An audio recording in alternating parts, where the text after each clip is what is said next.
얼마 전 친한 동생이 아파트를 구매하기 위해 집을 보러 갔다고 하는데요. 그 집에는 전세입자가 살고 있는 집이었는데 이미 사람이 살고 있는 집에 들어가서 이것저것 살펴보려니 무엇부터 살펴봐야 하는지 무엇을 체크해야 하는지 잘 모르겠어서 머리가 멍하고 힘들었던 경험이 있다고 털어놓았습니다. 그래서 오늘은 내 집 마련을 위해 아파트를 보러 갈 때 유용한 꿀팁들을 알려드리려고 합니다. 요즘은 주로 내 집을 마련한다고 하면 아파트를 떠올리는 경우가 대다수인 것 같습니다. 아파트를 사는 경험은 보통 평생에 걸쳐 한두 번 정도가 될 텐데요. 물론 투자 목적으로 구매하는 경우까지 한다면 조금 더 많은 매매 횟수가 될 수도 있을 겁니다. 평생에 걸쳐 자주 매매하는 것이 아니다 보니 목돈을 열심히 모아 설레는 마음으로 아파트를 사기 위해 남의 집을 방문하면 괜히 뭔가 좀 어색하기도 하고 이런 걸 물어봐도 되는 건가 하는 생각에 조심스럽기도 하며 뭐부터 어떤 것을 꼭 챙겨봐야 하는지 낯설게 느껴지는 것이 사실입니다. 저도 예전에 신혼집을 알아보기 위해 정말 많은 집을 보러 다녔던 기억이 떠오르는데요. 그때는 처음이기도 했지만 몇 날 며칠을 머리도 아프고 모든 것이 걱정만 앞섰던 기억이 있습니다. 그래도 지인분들의 조언을 얻어 화장실이나 싱크대 물이 잘 내려가는지 꼭 확인해 보라는 이야기를 들어서 집집마다 변기물과 세면대 물만 열심히 틀어보았던 기억도 있습니다. 그러나 사실 이런 배수 관련 문제도 물론 중요하지만 이에 못지않게 중요한 것들이 있다고 하는데요. 그래서 오늘은 집을 보러 갈 때 놓치지 말고 꼭 확인해야 할 이것과 꿀팁을 준비했습니다. 아파트 매수를 계획하시고 있는 분들이라면 오늘 영상 놓치지 마시고 끝까지 시청해 주시면 감사하겠습니다. 그럼 지금부터 콕콕 집어서 알려드리겠습니다. 아파트 집 보러 갈 때 경험이 부족하신 분들이라면 이것 하나만은 꼭 기억하시면 좋겠습니다. 크게, 작게입니다. 우선은 크게 아파트 주변부터 확인해 보셔야 합니다. 아파트 단지 주변으로 초등학교나 중학교가 있는지 확인하세요. 아이들이나 엄마들을 위한 상권이 잘 형성되어 있는지도 보셔야 합니다. 보통 학교 주변 200m까지는 교육환경보호구역으로 유흥시설이 들어오기 어렵기 때문인데요.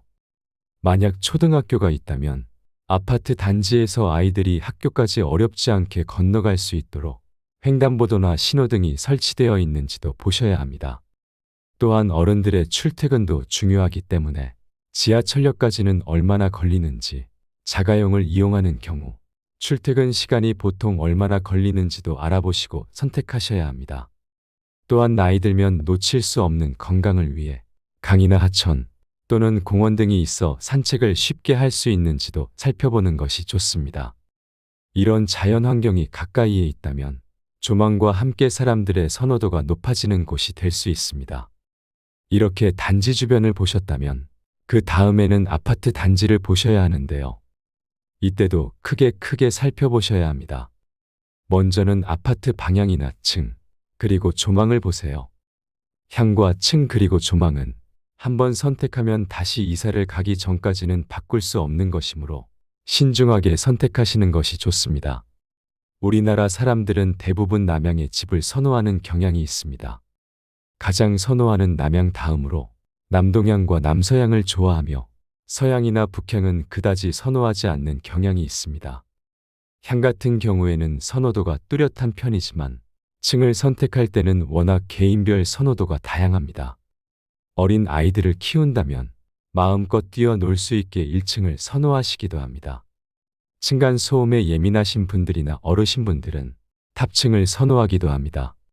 주변에 어떤 분들은 혹시라도 화재가 발생했을 때 소방차 사다리가 20층 이상은 힘들다고 하셔서 그 이하층을 좋아하시는 경우도 있다고 합니다. 또한 출근 시간대 엘리베이터를 오래 기다리는 것이 힘들다는 이유로 저층을 선호하시는 경우도 있다고 합니다.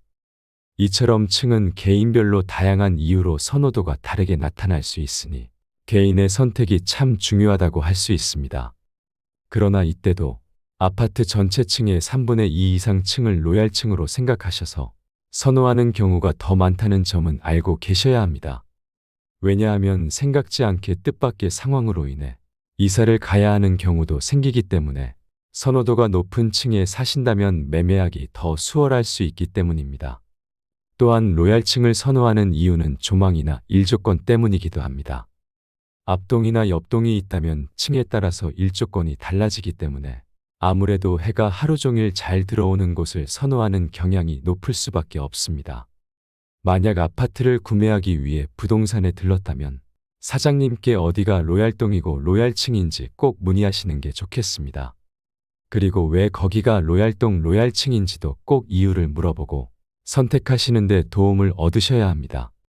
그 이유는 로얄동과 로얄층에 따라 집을 사거나 팔 때 가격 차이가 적게는 몇 천에서 많게는 몇 억까지 날 수도 있기 때문입니다.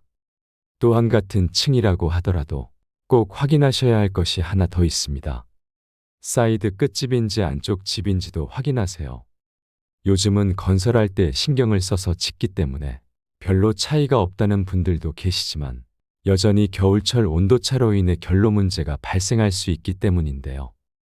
그리고 끝집보다 안쪽 집이 더 따뜻하기 때문에 선호도가 높다고 합니다.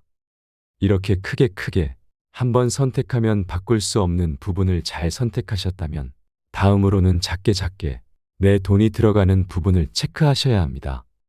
다른 사람이 이미 살고 있는 집을 보러 가면 대부분 대면하고 쭈뼛쭈뼛 할 것입니다. 저도 예전에 그랬습니다. 그래서 그런지 집을 보고 와서는 거실이나 집안 인테리어만 기억난다고 하시는 분들이 많습니다. 그러나 놓칠 수 있는 꼭 봐야 하는 것들을 체크하셔야 하는데요. 그것은 바로 집안 모퉁이 위쪽이나 벽면입니다. 이것은 가장 중요할 수 있는 누수와 결로가 있지는 않은지 살펴보기 위해서입니다. 지은 지 꽤 오래된 아파트라면 노후화로 인해 아파트 벽면에 균열이 있을 수 있고 배관 노후화로 누수가 발생할 수 있습니다. 이것을 모르고 덜컥 집을 구매했다면 정말 골치가 아파집니다. 그리고 요즘은 신축 아파트임에도 부실공사로 인해 누수가 발생하는 경우도 심심찮게 볼 수 있으므로 사전 점검 때 꼭 이 점을 중요하게 체크하셔야 합니다. 누수나 결로 등을 확인하기 위해서는 베란다나 집안 모퉁이에 곰팡이 자국이 있는지, 벽지나 도배가 혹시 누렇게 변색되거나 벗겨진 부분이 있는지를 꼼꼼하게 체크해 주세요. 누수와 결로를 확인하셨다면 그 다음으로 중요한 부분은 배수입니다.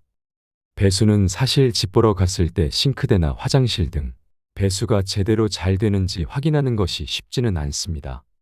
왜냐하면 남이 살고 있는 집을 방문했을 경우 잠깐 살펴보는데 일일이 세면대나 싱크대 물을 가득 받아놓고 물이 잘 빠지는지 일일이 확인하는 것이 힘들 수 있기 때문인데요. 이럴 때는 그 집에 살고 계신 분께 물어보는 게 가장 좋습니다. 싱크대나 화장실, 세면대 물은 잘 빠지는지 물어보면 대부분은 잘 알려주십니다. 그런데 집을 빨리 팔기 위해 혹시라도 거짓말을 하면 어떻게 해야 하는지 걱정하시는 분들도 계실 것입니다. 그러나 이 부분은 걱정하실 필요가 없는 것이 우리가 아파트 매매계약서를 작성할 때 한 번 더 짚어보시면 좋습니다. 집이 마음에 들어서 구매를 하고 싶으시다면 계약서를 작성할 때 매매계약서와 함께 중개대상물 확인설명서를 작성하게 되는데요. 확인설명서에는 아파트의 권리관계나 입지 조건 등을 설명하게 되어 있으며 이 외에도 건축물 내외부 시설물 상태를 체크하도록 되어 있으니 이때 다시 한번 거주하시는 분께 확인하고 체크를 해주시면 됩니다. 혹시 계약서 작성 전이라면 부동산 사장님을 통해 확인 요청을 드려도 좋습니다. 내 돈이 많이 들어갈 수 있으며 골치 아픈 누수와 배수, 결로를 확인할 수 있는 방법을 설명드렸습니다. 만약 고층을 선택하실 경우 하나 더 체크하셔야 할 것이 있습니다. 그것은 바로 수압입니다. 요즘 신축 아파트는 고층이라고 하더라도 수압과 관련한 문제는 거의 없겠지만 그래도 한번 확실하게 체크해 보시는 것이 좋습니다. 여기서 수압을 체크하는 꿀팁을 소개하겠습니다. 화장실 변기 물을 내리고 그 상태에서 세면대 물을 틀어보면 수압이 괜찮은지 바로 알 수 있습니다. 꼭 한번 체크해 보세요. 이렇게까지 확인하셨다면 거의 70%까지 보셨다고 생각하셔도 됩니다. 이제는 아래를 확인하시면 되는데요. 아래에는 바로 마루가 있습니다. 요즘 집에서 애완동물을 키우시는 분들이 참 많은데요. 강아지를 키웠던 집이라면 이갈이를 한다든지, 바닥이나 바닥 몰딩 여기저기가 이빨 자국이 있다든지, 스크래치가 많이 생길 수 있습니다. 또한 전에 살던 사람들의 부주의로 인해 마루가 손상된 부분이 있을 수 있습니다. 그래서 이렇게 바닥이 손상된 부분이 있는지 꼭 확인해 보셔야 합니다. 바닥 상태와 함께 아파트 베란다 확장 여부도 중요합니다. 최근 신축 아파트는 대부분 준공시 베란다 확장을 기본으로 하기 때문에 괜찮지만 간혹 구축 아파트인 경우에 집주인 분들이 조금 사시다가 불편함을 느껴 사비를 들여 확장하는 경우도 많습니다. 그런데 이 구축 아파트 베란다를 확장한 경우 생각보다 겨울에 추운 경우가 있습니다. 왜냐하면 발코니 확장 공사를 할 때 보일러 배관 공사를 따로 하지 않은 집도 있고 보일러 배관 공사를 했거나 단열 시공을 했더라도 윗집이나 아랫집이 기본 비확장인 집인 경우에 이 부분은 추운 겨울에 우풍이 드는 공간으로 더 추울 수밖에 없습니다. 그러니 구축 아파트 베란다 확장 여부도 꼭 체크해 보세요. 이 밖에 거실 베란다 창문 샤시와 방충망 상태도 확인해 주시면 좋습니다. 또한 베란다 창문을 열어 주변 소음이 어느 정도인지 체크해 보시면 좋을 것입니다. 실제로 가보지 않으면 절대 알 수 없는 소음이나 조망 같은 경우에는 집을 보러 가셨을 때 놓치지 말고 꼭 체크해 주시면 좋습니다. 요즘은 주로 중문을 하는 경우가 많지만 혹시라도 중문이 설치되어 있는지 확인해 보시고 설치되어 있다면 열고 닫으면서 상태도 체크해 주세요.